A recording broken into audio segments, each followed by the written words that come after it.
I delivered the ultimatum on the 41st day of the Vorreth Dominion sector reclamation cycle, as I had delivered 47 such ultimatums before it.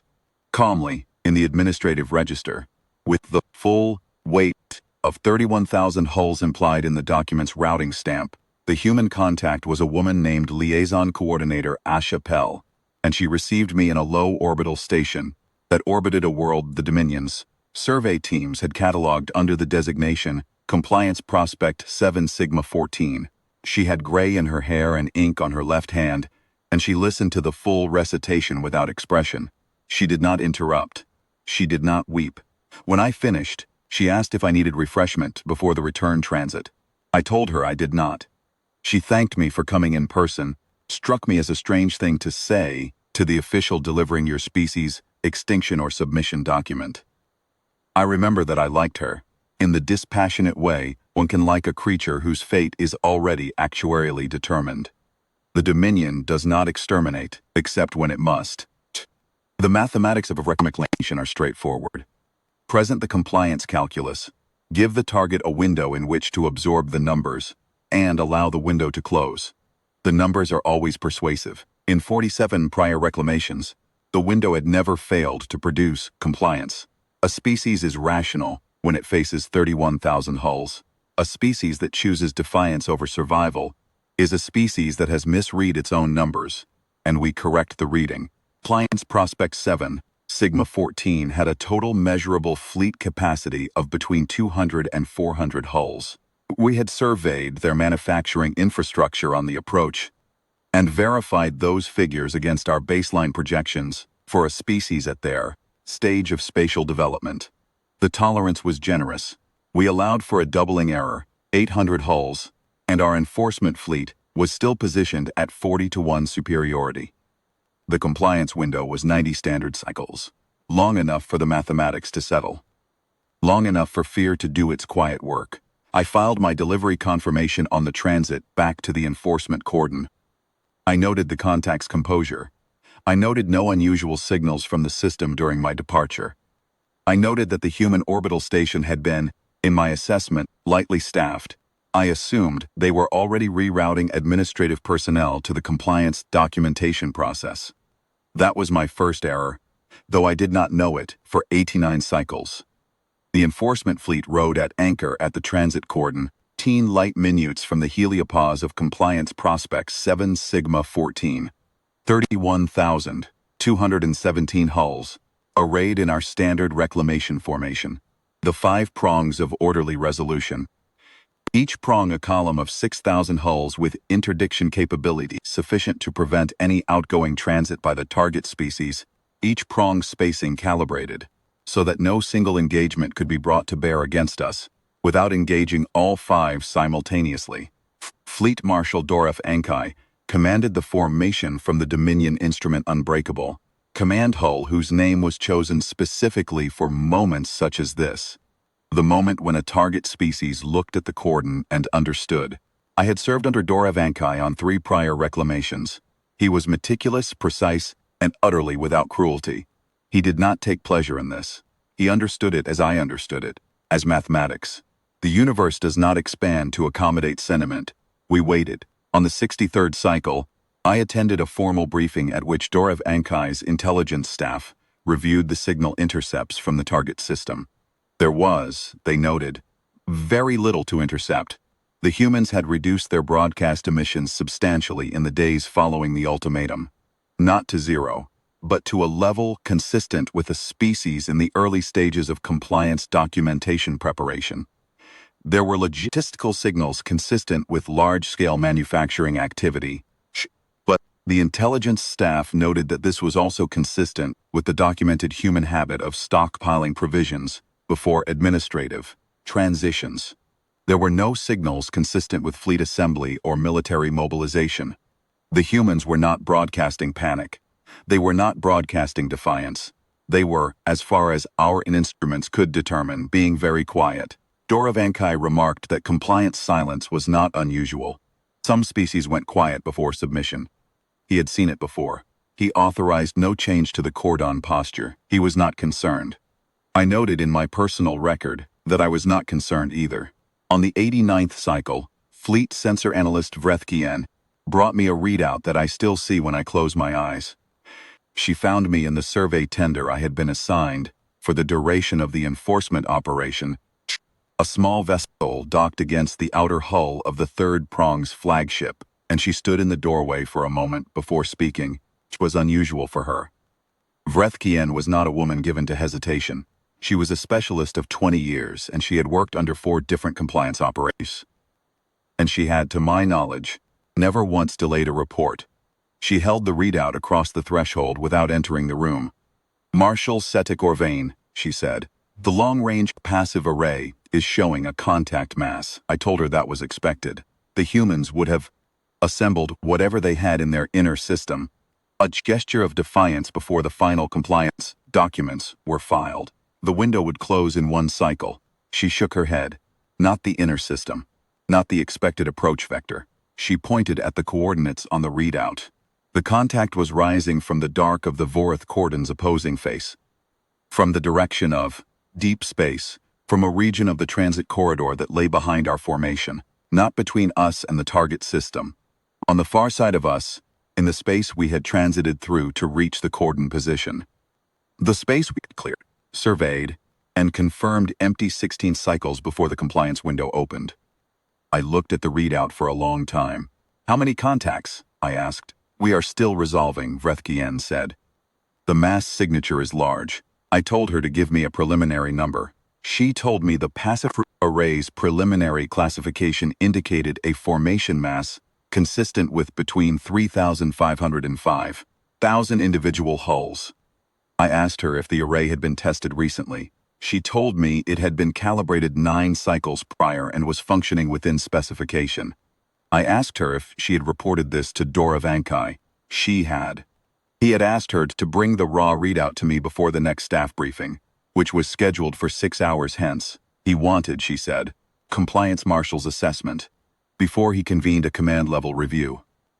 I took the readout from her and read every column. I read the mass resolution breakdown, the velocity figures, the trajectory model, the spectral signatures, and the formation spacing analysis. And when I reached the formation spacing analysis, I stopped. They were in formation. Not a cluster, not a debris field, not a migratory mass of uninstructed objects. The contacts were arranged in a deliberate geometric pattern, a broad front deployment, laterally extended, with a density-weighted center mass and attenuated flanking elements. The spacing between contacts was consistent, with crude hulls maintaining operational intervals. I have done this work for 31 years. I have read 6,000 formation analysis reports. I knew what I was looking at.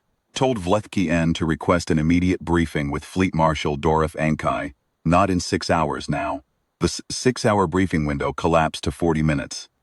In those 40 minutes, the contact count resolved from a preliminary range of 3,500 to 5,000 hulls to a hard figure, 4,312 distinct hull signatures, each one radiating a thermal profile consistent with active reactor cores running at combat-ready output levels, each one moving, all of them moving together, at a velocity that our analysts spent most those 40 minutes simply checking and rechecking, because the figures produced did not conform to any established relationship between observed hull mass and achievable propulsion output. They were too fast, not marginally fast, in the way of a well-engineered but precedented design. The leading elements of the formation were moving at a velocity that, given the mass signatures our array was registering, required an energy output per unit of hull volume that exceeded every propulsion model in the Dominion's archive for any species at any stage of spatial development we have ever documented. Either our mass estimates were catastrophically wrong, or our propulsion models had a fundamental gap, or the humans had built something that did not fit any category we had. Vorreth sat at the head of the command table and looked at the figures for a long time without speaking. He was a tall creature, even by the standards of our species, and in moments of sustained thought he had the habit of pressing the first 2 fingers of his right hand against the point of his jaw. He did that now, and he did not stop. I sat to his left. The intelligence staff and the formation's senior commanders occupied the other seats. No one spoke while Vorreth read. I watched them reading. Watched the intelligence officers' faces move through the same sequence mine had. Initial attention, close focus on specific figures, pause at the velocity data, a longer pause at the formation spacing diagram, and then a particular stillness that settled over each of them when the combined meaning of the numbers landed. Not shock, something quieter than shock. The expression of someone who has just found a figure in a calculation that refuses to resolve. That simply sits there demanding to be accepted as written, because every column has been checked twice.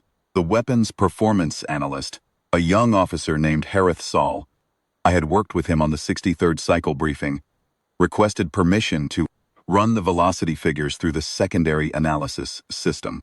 Vorreth Dominion granted it, without looking up from the primary readout. Vorreth Dominion ran the figures.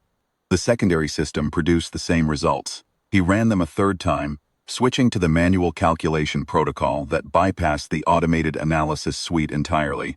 Same results. Reported this to the table with the particular flatness of who has confirmed what they hoped would not be confirmed. Finally, he asked the formation analysis officer a question I had not expected. He asked whether the contact formation had any known analog in the Dominion's prior reclamation records, or in the survey archives. The answer was no. The specific hull count, the deployment geometry, the velocity profile, the approach vector, and the fact that the hulls were not in the target system's inner space but behind our formation entirely. None of it had any archive parallel. Not in 47 prior reclamations. Not in 300 years of Dominion expansion records. Vorreth Dominion asked where they had come from, physically. Where, in the transit corridor behind us, had 4,300 hulls been assembled without our passive array detecting them earlier? The intelligence officer said they had run the trajectory backwards. The formation's current approach vector and velocity, extrapolated in reverse, placed their last resting position, the position from which they had begun their approach, approximately 6 light weeks, into the deep transit corridor, in a region of gravitational shadow, cast by a dense muscular cloud that sat between the Dominion's nearest relay station and the cordon position. 6 light weeks back. They had been waiting 6 light weeks out in gravitational shadow, cold running, compliance window. I put that together before anyone else in the room spoke it aloud. The humans had not assembled their fleet in response to the ultimatum. They had not spent the compliance window in fear or negotiation. The fleet had already existed. It had already been positioned. It had already been waiting. 6 light weeks behind the space we occupied, in the dark, zero emission for some predetermined moment. The compliance window had not changed anything. The compliance window had not given them time to build. The compliance window had, at most, given them a signal. Our presence at the cordon, our declared intent. The precise moment at which they were to begin the approach. The ultimatum had not been met with compliance. It had not been met with defiance. It had been met with a timetable that had been running before I ever walked into that orbital station and introduced myself to liaison coordinator Chapelle. She had thanked me for coming in person. I had found that strange. I understood it now. She had been thanking me for completing the trigger, for arriving on schedule. Vorreth Dominion asked what our options were. There were 3. We could hold the cordon formation and engage the incoming fleet on the cordon line, where our formation geometry gave us defensive advantage. Could reorganize the formation into a pursuit intercept configuration and attempt to engage the incoming fleet before it reached cordon range. Or we could transit out of the sector and regroup at the relay station, pending further assessment. Vorreth Dominion rejected the third option immediately. The Dominion does not retreat from compliance operations. He ordered the first option, hold the cordon, engage on our terms, on our ground. The formation spacing analyst pointed out carefully that the incoming formation's approach vector would not bring them to the cordon line at a point where all 5 prongs were simultaneously engaged. The approach angle would bring the leading edge of the human formation into engagement range. The third and fourth prongs first. Approximately 40 minutes before the 5th prong could be brought to bear, and approximately 90 minutes before the first and second prongs could be reoriented to support Ivankai said that the third and fourth prongs represented 12,000 hulls. The incoming fleet was 4,300 hulls. The third and fourth prongs could hold. The analyst said, "Yes, sir." No one pointed out the velocity figures again. I think everyone had absorbed them by then, and the room had made a collective, unspoken decision to proceed as though the archive's models would hold. I went back to my survey tender. I did not sleep. I watched the contact feed on the tender's passive display, and I tracked the formation count and the velocity data, and I noted every 4 hours the unchanged figure. 4,312 hulls. No stragglers, no dropouts, no variance in their formation spacing. They did not accelerate, and they did not decelerate. They moved with the absolute consistency of a machine that has already decided what it intends to do, and has no need to reconsider. I ran the passive array's historical records for the preceding 90 cycles. I instructed the tender's analysis system to search for any emission signature, any faint thermal trace, any navigation ping, any reactor leakage gradient, anything below the standard detection threshold. In the approach corridor behind the cordon position, the system ran for 3 hours and returned nothing, no anomaly, no trace. The corridor had been, by every measurement available to the tender's instruments, empty for 90 cycles. I read the result, and I thought about what that meant in practical terms. 4,312 hulls, each one radiating thermal energy from its reactor core, each one crewed by beings who produced heat and light and sound and electromagnetic output. A dozen kinds had held stations 6 light weeks away for 3 months, and had done so with total emission discipline. Every crew member, every reactor operator, every navigation officer, every maintenance technician aboard those 4,000 ships had maintained zero detectable output for the entire compliance window. Not close to zero, not below standard detection threshold. Zero. The Dominion's enforcement fleets operate under strict emission protocols during approach and cordon positioning, and even we produce a passive signature that a sufficiently sensitive array can detect at light-week distances. The human formation had produced nothing that a Dominion passive array could find. I did not have access to the full specification of the human array that would have been monitoring the holding position from the inner system, but I was certain it was more sensitive than mine, and it would have detected any slip in that discipline instantly. No slip had occurred. 1,312 hulls, 90 cycles, zero detectable output. At 43 hours before the projected first engagement window, I transmitted a personal report to the Dominion's Sector Administration Bureau.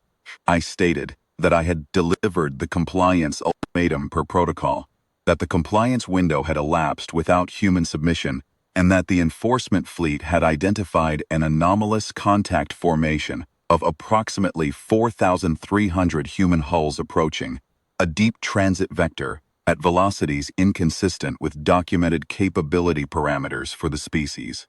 I stated that the enforcement fleet would engage per established reclamation doctrine.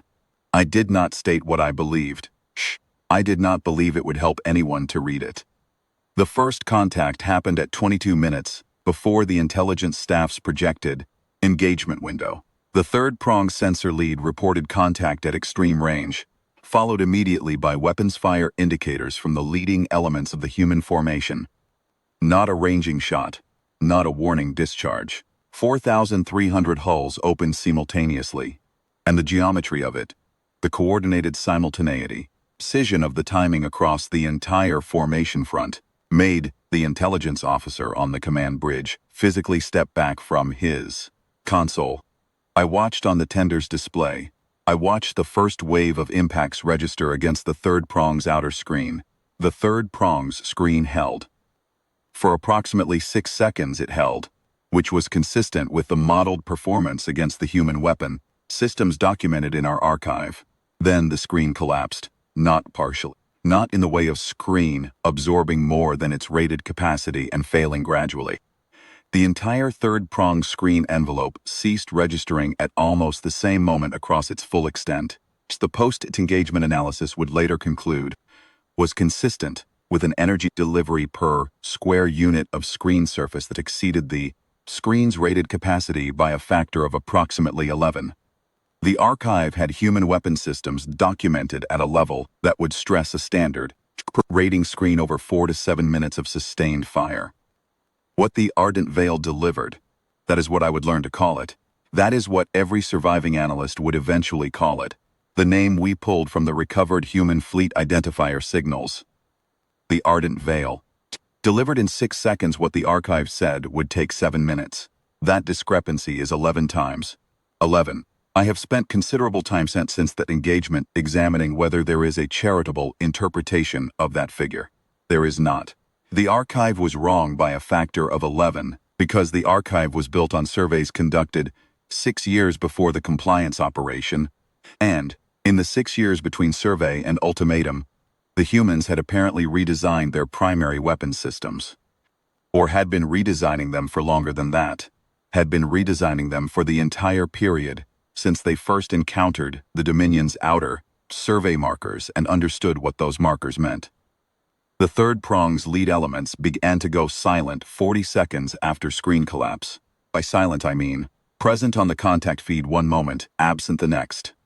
Not damaged and drifting, emitting distress signals, leaking reactor trace, producing the standard debris cloud of a hull under sustained fire. Present, then absent.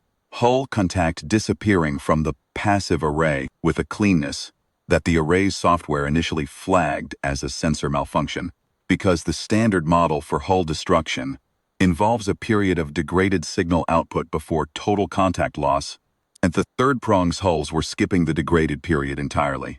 Vorreth realigned the first and second prongs to support, not in 90 minutes. He ordered an emergency reorientation that his commanders executed in 32 minutes, which was an exceptional piece of fleet handling. I noted it at the time, and I note it again now. Not because it changed the outcome, but because it should be in the record that Vorreth responded to the category for failure of every tactical assumption he held with immediate, disciplined action, and he never stopped commanding. At the 60-minute mark from the first screen collapse, the third prong had ceased to exist as a coherent formation. Of the 6,200 hulls assigned to it, our contact tracking showed approximately 900 still emitting. The other 5,300 were gone from the display. The fourth prong engaged at the 30-minute mark and lasted as a coherent formation, 21 minutes. I want to be precise about that. The fourth prong was 6,100 hulls, approximately equivalent to the third prong in tonnage and armament. It engaged the Ardent Veil with its full complement, screens up, standard combat geometry, every weapon in its inventory firing. It lasted 21 minutes before its formation cohesion failed, and its command hull went silent. In that 21 minutes, fourth prong's weapons fired approximately 47,000 individual discharge events against the Ardent Veil's leading formation.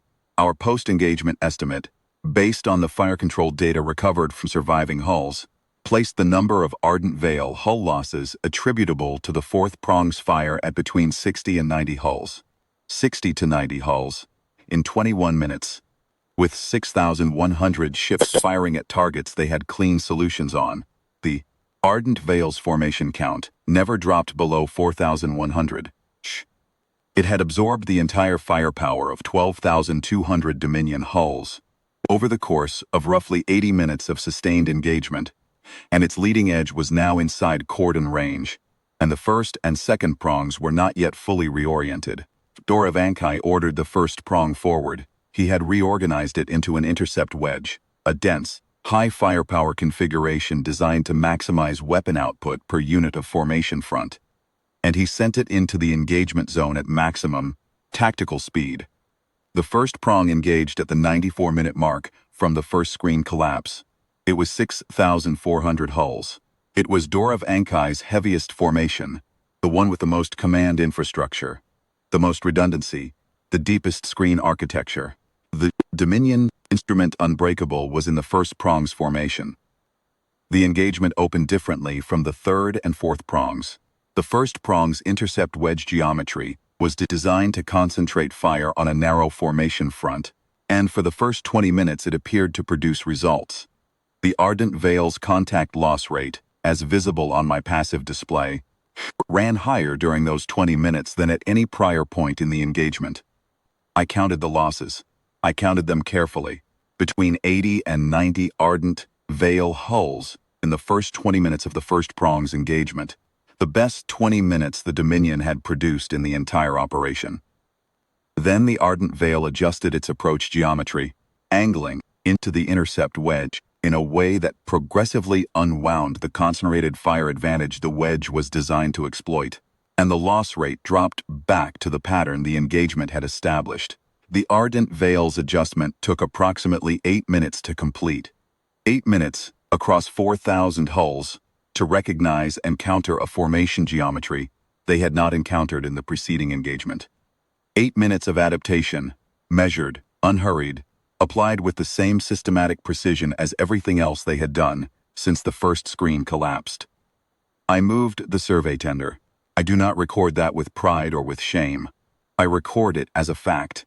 I moved the survey tender away from the first prong's engagement envelope into the shadow of the fifth prong's outer picket, which had not yet been committed. The survey tender was not a combat vessel, and I was not a combat officer, and everything I had watched for 94 minutes had produced, in me, a certainty that I needed to be somewhere other than adjacent to the first prong. The first prong lasted longer than the third or the fourth. This is also something I want to record precisely, because it matters. Vorreth Dominion's formation handling was extraordinary, and his hulls fought with complete discipline. The first prong engaged the ardent veil for 4 hours and 19 minutes before its formation cohesion failed. In that time, the ardent veil lost, by our post-engagement estimate, between 200 and 140 hulls. The first prong lost, in the same period, approximately 5,600 hulls. The Dominion instrument Unbreakable went silent at the 4-hour 11-minute mark. There was no last transmission. There was no distress signal. The command hull was present on the contact display, and then it was not. The second and fifth prongs did not engage as formed prongs. I say this carefully. The second prong's acting commander, Fleet Commander Velethos, the senior surviving officer after the instrument Unbreakable went dark, ordered the second prong into a dispersal configuration, counterintuitive move that I believe was an attempt to deny the ardent veil the concentrated target mass that its weapons seemed to be exploiting most efficiently. The dispersal geometry bought the second prong approximately 2 additional hours. It did not change the outcome. It reduced the rate of loss per unit time, which meant that the second prong's hulls died slower, not fewer. I watched the second prong's dispersal on the tender's contact display. The 6,000 hulls spread out across 3 times their standard formation, volume, reducing the density that the ardent veil's weapons had been cutting through. For 40 minutes it appeared to be working. The contact loss rate slowed noticeably.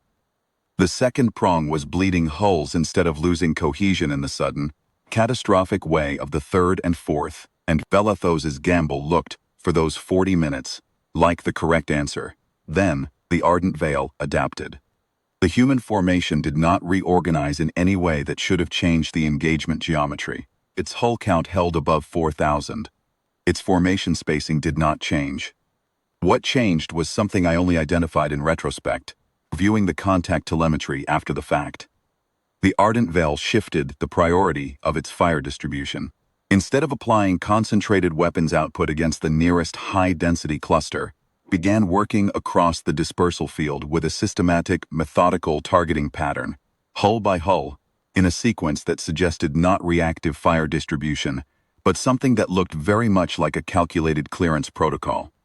A process, rather than a battle. The contact loss rate climbed back to where it had been.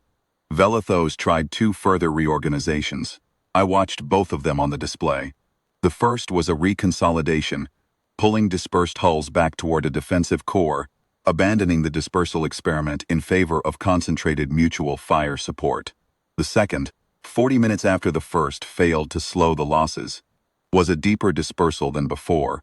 Hulls spread so thin that the formation barely registered as a formation. Each time, the ardent veil recalibrated.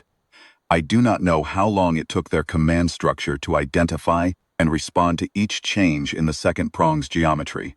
I know that the response when it came was complete.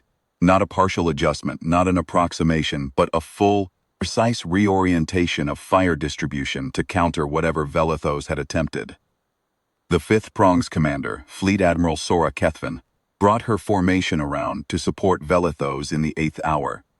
She had 6,200 hulls, and she had spent the entire engagement watching from the outer cordon position, waiting for the command and control architecture to direct her.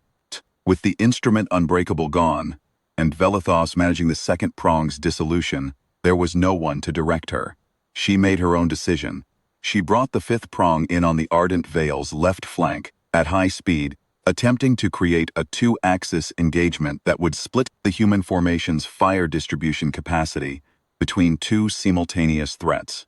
It was the correct tactical decision, given the information available.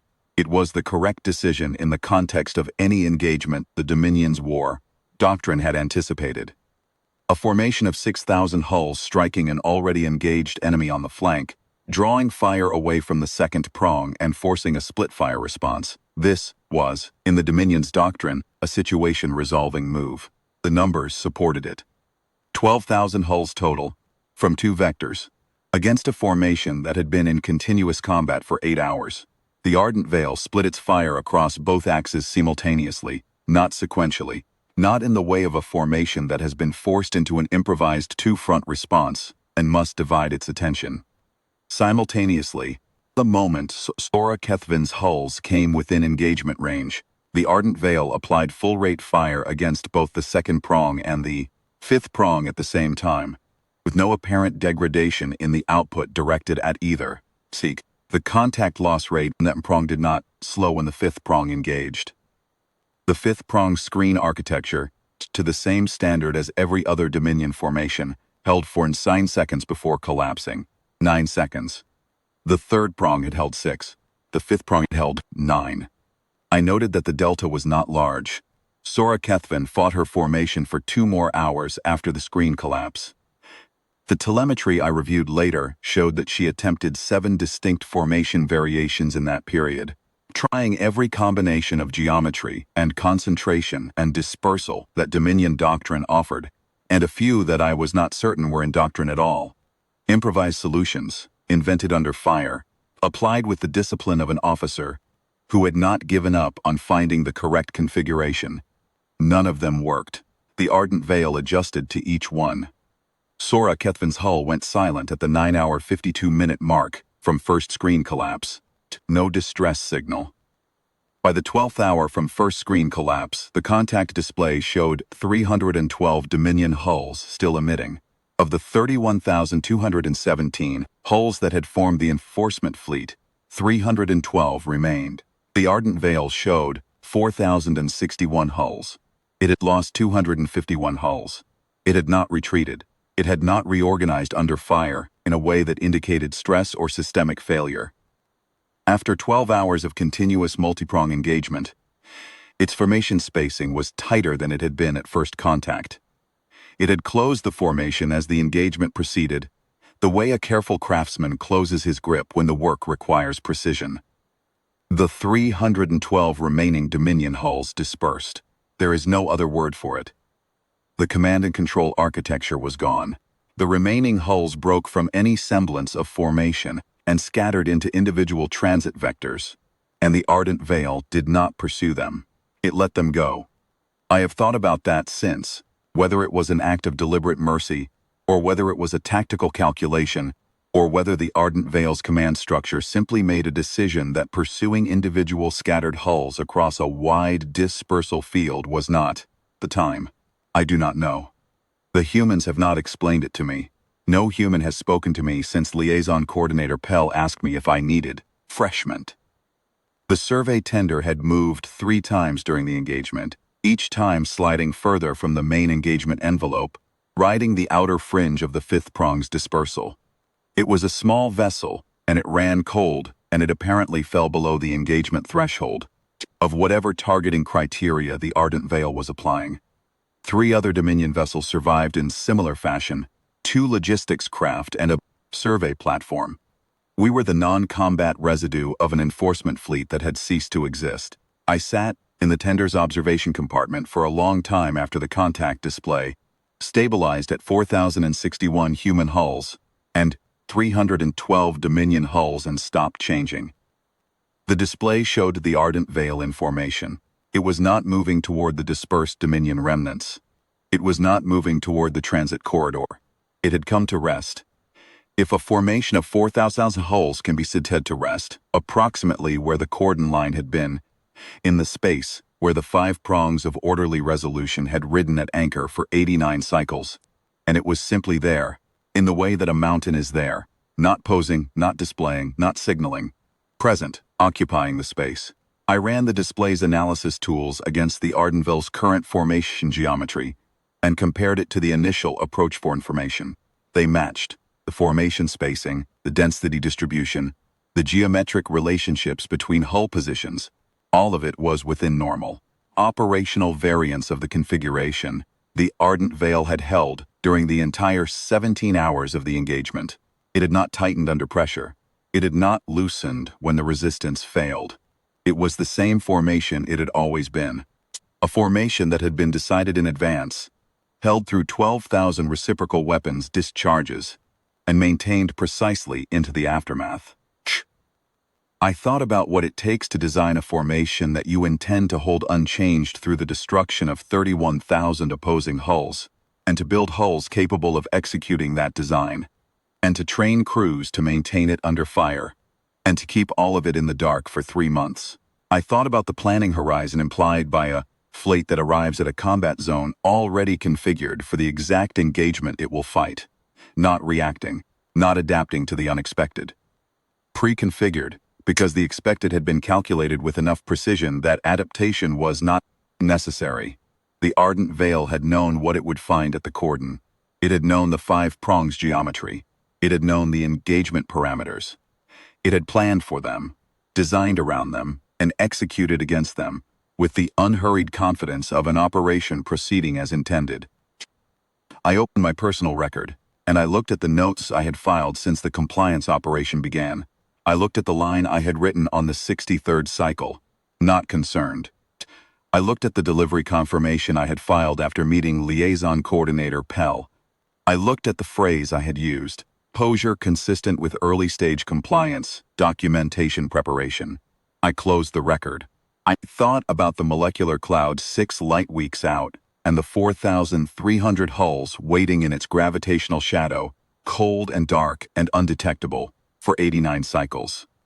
I thought about what it takes to position a fleet 6 light weeks from a known engagement, zone and hold it there, at 0 emission, for the entire duration of a compliance window, without a signal leak, without a reactor trace, without a single hull, losing discipline, and pinging the passive array with so much as a navigation transponder handshake. The Dominion's enforcement fleet had arrived at the cordon and anchored and held position for 89 cycles, and at no point had we detected the presence of 4,300 hulls waiting 6 light weeks away, because they had been designed and deployed with the express intention of not being detectable.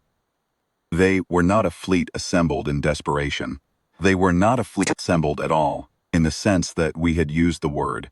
A species under an ultimatum scrambling to put ships between themselves and the threat. They had been assembled before we arrived, before the ultimatum, before the compliance window opened. They had been assembled and positioned and held, and their crews had waited, in the dark and the cold, for the window's signal. Then the signal had been me. The arrival of the compliance marshal, on schedule, confirming that the Dominion's enforcement fleet was in place, and the operation was proceeding to doctrine. That was the trigger, not fear, desperation, but confirmation that everything was proceeding exactly as the humans had anticipated. I had delivered the ultimatum.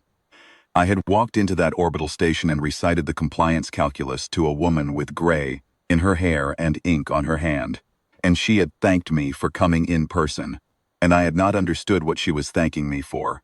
And now I understood. She was thanking me for being on time.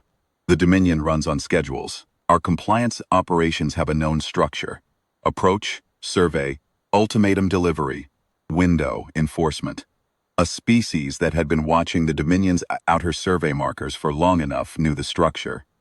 A species that had been planning for long enough could work backward from the structure and produce, at any given point in the sequence, a prediction of what the Dominion would do next, and when, and from what position. The humans had done that.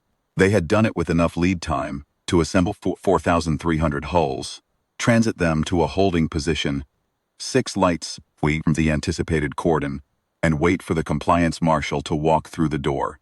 I had been, without knowing it, the last piece of confirmation they needed. Not a warning, not a threat, a schedule confirmation. I began writing the after-action report.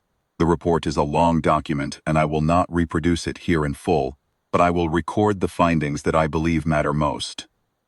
The Ardent Veil, as the Dominion's analysts would eventually designate the human fleet, working from the identifier signals the human formation, broadcast throughout the engagement, comprised 4,312 hulls, of a design type not present in any prior Dominion survey or intelligence catalog. The hull design was distinct from any human vessel previously documented, larger, differently configured, heavier in the weapon aperture density that the survey analysis could resolve, and apparently newer. The thermal signatures were consistent, with reactors operating well within their rated lifetime, no deferred maintenance indicators, no improvised or emergency modifications. These were not old ships pressed back into service. These were not repurposed civilian hulls. They were military vessels, purpose-built, to a design that did not appear in any record the Dominion held of human manufacturing capability, which meant they had been built in a program that the Dominion surveys had not detected over a period that the Dominion's intelligence estimates had not allocated to significant military construction. The post-engagement analysts produced 3 possible explanations. The first was that the Dominion survey methodology had fundamental gaps that allowed for large-scale construction programs to proceed undetected in systems adjacent to surveyed space. The second was that the humans had deliberately structured their surveyed industrial output to mask the construction program, presenting a visible, survey-consistent level of activity while conducting the actual program in facilities or systems outside the survey footprint. The third was that the program had begun before the first Dominion survey marker reached human space. She would mean the humans had anticipated the Dominion's arrival and begun preparing for it before the Dominion had formally acknowledged their existence. The analysts considered the third possibility least likely. I noted their reasoning. I did not agree with it. A species that can hold 4,300 hulls in radio silence for an entire compliance window can do so with the formation discipline and the weapons performance that the Ardent Veil demonstrated, is a species that has been practicing. Practice takes time. The program that produced the Ardent Veil was not a recent program. It was not a panicked program. It was a patient program, conducted over years or decades by people who understood exactly what was coming and decided, at some point far enough back, that the preparation could be completed before the compliance window opened, that the correct response was not negotiation. 31,217 hulls. 251. Those are the numbers. I was present for both of them. The enforcement fleet that the Dominion committed to Compliance Prospect 7 Sigma 14, 81,217. The number of Ardent Veil hulls lost in the engagement, 251. The ratio is approximately 124 to 1, measured in hulls lost. In practical terms, for every hull the Ardent Veil lost, the Dominion lost 124. The Dominion went into the engagement with a numerical superiority of roughly 7 to 1. The Ardent Veil negated that superiority, and then negated the underlying concept of superiority, which is predicated on the assumption that more ships applied with discipline and doctrine produce more firepower and more resilience than fewer ships. The Ardent Veil demonstrated that this assumption holds only when the capability differential between individual hulls falls within some bounded range. Outside that range, when the capability differential between individual hulls is large enough, numerical superiority becomes, in effect, a way of providing more targets. I filed that paragraph in the report. I filed it calmly. I have found that calm is the only register available to me for statements of this kind. Because the alternative is something I do not permit myself. The survey tender began its transit to the relay station on the 16th hour after the engagement ended. The other 3 surviving non-combat vessels joined my transit. We were 4 vessels. We were all that remained of 31,217.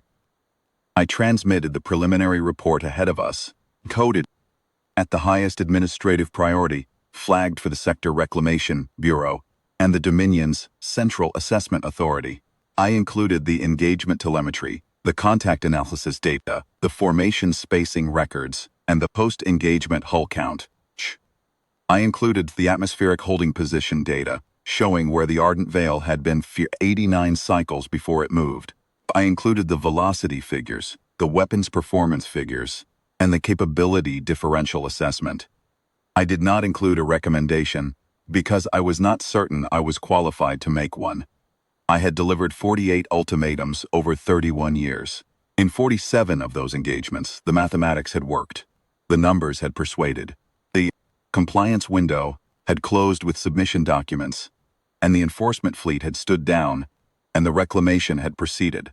I had believed in the mathematics completely, not as a faith but as an evidence-based operational framework refined over 300 years of Dominion expansion and tested against every variety of resistant species the expansion corridor had produced. The mathematics had worked every time because the underlying premise had held. A species facing a sufficiently superior force with a sufficiently wide compliance window will calculate survival as preferable to resistance. The premise had not held for compliance prospect 7 Sigma 14, not because the humans had miscalculated their survival odds, not because of error or desperation or irrational defiance. The premise had not held because the humans had, at some point prior to the compliance window, decided that the compliance window was not a decision-making period. They had decided, before the window opened, before the ultimatum, possibly before our survey markers reached their space, that the compliance window was a tactical clock, a countdown, a period during which the enforcement fleet would be in a known position, anchored at a known cordon geometry, and during which the ardent veil would complete its final approach from its holding position and wait for the signal. Do not know when they made that decision. I do not know who made it. I do not know if it was a government decision, or a military decision, or a decision made by some program office operating below the level of what the Dominion surveys were measuring. I know that someone, some group of humans, in some facility in some system we had not surveyed, had looked at what was coming and chosen to build, rather than comply, and had been building long enough and secretly enough to produce 4,300 hulls that the Dominion did not know existed, and had positioned them with a patience and a silence that I find, even now, difficult to fully absorb. They did not negotiate because they had already answered. They did not plead because the answer was already in position. They did not thank me because of sentiment. They thanked me because I'd completed my function in their plan. I had confirmed the schedule, stamped the clock. The relay station came up on the tender's forward sensors 8 days into the transit. It was a standard Dominion relay installation. 240 administrative and communication staff, no significant military component. Relay stations were not military facilities because until now they had not needed to be. I watched the station's silhouette grow on the display, and I thought about what I was going to say when I docked. I had drafted and revised the opening statement 11 times during the 8-day transit. Not the report itself. The report was complete and accurate, and every figure in it had been verified. The opening statement. First thing I would say to whoever answered the emergency channel, the summary I would deliver before the full report was read. I had tried 11 versions and discarded each one, because each one contained, somewhere in its structure, framing that implied I had been surprised, that I had not anticipated what I was reporting, that the figures were, from my vantage point, anomalous. I stopped trying to frame it. The figures were not anomalous. They were the result of a situation that had proceeded exactly as the humans had planned. And the humans had planned it well enough that there was nothing anomalous about any of it except my prior assumptions, and my prior assumptions were not part of the official record. The 12th version of the opening statement was 3 sentences. I delivered it. I thought about liaison coordinator Pell, and the ink on her hand, and her composed, measured politeness, and the question she had asked me, whether I needed refreshment before the return transit, whether I was comfortable, whether there was anything she could offer, the official delivering her species' existential ultimatum. I had found it strange, and I had filed it as strange, and I had not known what to do with the strangeness. I knew now, it was hospitality. Warmth, not sentiment, not a performance of submission. Genuine hospitality, extended by someone who had no fear of me, had no fear of the document I was carrying, who had no fear of the 31,000 hulls implied in the routing stamp, because she had already accounted for them. She had accounted for them in the most complete way available. Not by matching them, not by exceeding them in numbers, but by constructing something that made the number irrelevant.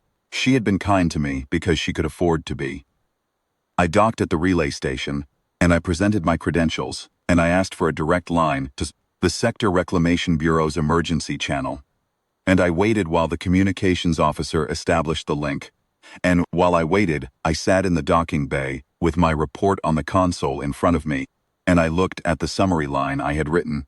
The Vorreth Dominion's enforcement fleet, 31,217 hulls, engaged a human fleet of 4,312 hulls at the Cordon of Compliance Prospect 7 Sigma 14. The engagement lasted 17 hours and 42 minutes. The enforcement fleet was destroyed. I read that line 6 times. I read it the way you reread a line in a calculation that has produced an impossible result, hoping to find the error, the transposition, sign you flipped somewhere that will resolve the figure into something that the universe recognizes. There was no error. The line was correct. I had watched every minute of it. The communications link opened.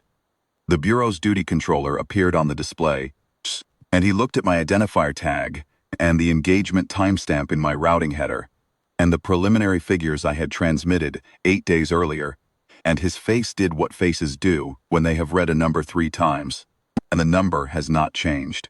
I told him I needed to report the outcome of the compliance operation at 7 Sigma 14 in full. He said he had received the preliminary transmission.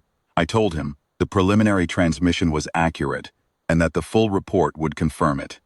He asked me what had happened. I told him the enforcement fleet had been destroyed by a human fleet of 4,312 hulls that the Dominion surveys had not detected, operating from a pre-positioned holding point 6 light weeks from the cordon, which had begun its approach during the 89th cycle of the compliance window, and had engaged and destroyed the enforcement fleet over 17 hours and 42 minutes of continuous combat, with a loss ratio of approximately 124 Dominion hulls for each human hull destroyed. There was a silence on the link that lasted longer than processing delay could account for. The controller asked me if the figures in the preliminary transmission were accurate. I told him they were. He asked me if the human fleet had withdrawn after the engagement. I told him it had not. It had come to rest at the cordon position. It was, as far as my last contact data indicated, still there. He asked me if there had been any communication from the human fleet during or after the engagement. I told him there had not. He asked me what the humans wanted. I told him I did not know. They had not filed compliance documents. They had not filed demands. They had not transmitted any message that the tender's communications suite had captured. They had destroyed the enforcement fleet, and then they had stopped and held their position, and they had not said anything. There was another silence. I closed my eyes, briefly, and I saw Vorreth in the doorway of my survey tender, holding the readout across the threshold, hesitating for the first time in 20 years of service. I saw the number on the readout. I saw the formation spacing diagram, the even geometric pattern of 4,300 contacts in the dark. I saw the velocity figures that did not fit any model. I saw the first prongs contact display at the 4-hour 11-minute mark, the command hull present, and then absent. I opened my eyes. I told the controller I would transmit the full report within the hour, and that I recommended the Bureau immediately convene the Central Assessment Authority with the complete engagement record. Because the operational assumptions underlying every reclamation doctrine the Dominion currently held required review. He asked me what kind of review. I told him I believed every projection the Dominion held regarding human military capability, human industrial capacity, and human strategic intent was incorrect, and that the magnitude of the error was sufficient that no existing doctrine be considered valid until a complete reassessment was conducted. He asked me if I was recommending a suspension of reclamation operations in Sector 7 Sigma. I told him I was recommending a suspension of reclamation operation in every sector in which the Dominion's capability projections had been derived using the same survey methodology and the same mathematical frameworks that had produced the projections for 7 Sigma 14. He asked me which sectors those were. I looked at my report. I looked at the summary paragraph. I looked at the line, "The enforcement fleet was destroyed." I told him all of them. The link was quiet for a long time. In the relay station's docking bay, in a survey tender that had been present for the complete destruction of 31,200 hulls, I sat with my report open in front of me, and I thought about the molecular cloud in the dark behind it, and the 4,300 hulls holding station there for 89 cycles, undetected, waiting for a compliance marshal to confirm his arrival time. I thought about the fact that the Ardent Veil had not pursued the 312 dispersed survivors. It had let them go. It had held the cordon, and it had let 300 hulls scatter into individual transit vectors, and it had not moved to prevent any of them from reaching the relay network. I had been thinking about that since the 16th hour. I had filed it in my report as a tactical anomaly, possible explanations, resource allocation, pursuit threshold, command structure decision. I had framed it as something I did not fully understand. Sitting in the docking bay, I thought I might understand it better than I had admitted in the report. The Ardent Veil had let 300 hulls go because 300 hulls, scattered across the transit network, were more useful to the humans than 300 destroyed hulls. 300 hulls meant 300 crews carrying the same contact data I was carrying. 300 reports. 300 recordings of the velocity figures and the weapons performance data, and the 124-to-1. 300 compliance marshals and fleet commanders and intelligence analysts who had been present for 17 hours and 42 minutes now carry those 17 hours to every relay station and administrative center and assessment bureau in the Dominion's network. The humans had not needed to send a message. They had sent me. I filed the full report. I transmitted it on every available channel at the highest priority designating the relay station's communications architecture supported. Then I sat in the docking bay for a while longer, in the quiet of a station that had not yet fully processed what the preliminary figures meant, and I thought about Liaison Coordinator Pell's question one more time. Whether I needed refreshment, whether there was anything she could offer. She had known when she asked it, what the next 90 cycles would produce. She had known what would be waiting in the dark 6 light weeks from the cordon. She had known what the velocity figures would read, and what the weapons performance data would show, and what the final count would be. She had known all of it, the way you know a thing that has been planned for long enough, that the planning has become fact. And she had looked at me across the room in that orbital station, and she had asked me if I was comfortable. I had no answer to give her, even now. I was not comfortable. I was, if anything, the opposite of comfortable. I was a 31-year veteran of a process that had just demonstrated that every number Ospras ran on was wrong. And the wrongness was not a rounding error or a survey gap, but a fundamental misassessment of what the species across the table had been doing in the years when we were not looking at them. They had not been afraid. That was the thing I kept returning to, through the engagement and the transit and the filing of the report, and all the hours since. 48 compliance operations. 47 successful, one species in 300 years of Dominion expansion that had sat across the table from me with complete composure and thanked me for my time. Not because they were resigned, not because they were too afraid to show it, but because they had already answered. Because the answer was already out there in the dark, patient and cold and fully formed, waiting on a schedule that I had confirmed by arriving on time.